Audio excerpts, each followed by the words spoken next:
Hey, I'm getting ready in this video to look at what's happening with my Sonoran Chiltepin peppers that I've had underneath the net to block cross-pollination. Come on, let's go see what I'm going to do here. So in this video, again, just like we saw with the peri-peri peppers, this is Sonoran Chiltepin. This is the plant that I overwintered that I've had covered with the net to stop cross-pollination. And I'm gonna just pull this out of here and just do this. And it's time to get the nets off of these, because you see this is a fairly big plant, fairly robust plant that we've got here.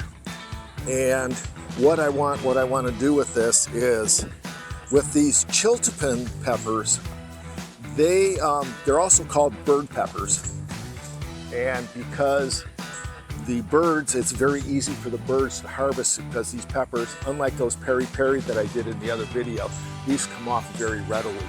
And here I found on our hot and humid Mississippi Gulf Coast that the peppers will fall off. They won't hang on the plant like are doing on the peri-peri.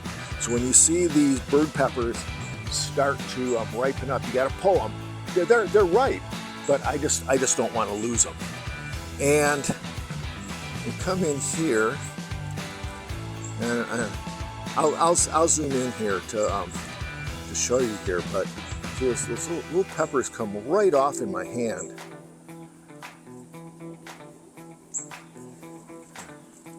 See, and there's the size of them right there. I mean, they're the size of, like peas. And I found out last year that I had to come out every day to harvest these off of the plant. And yesterday I came out and I reached under the net and I harvested every little red pepper that there was.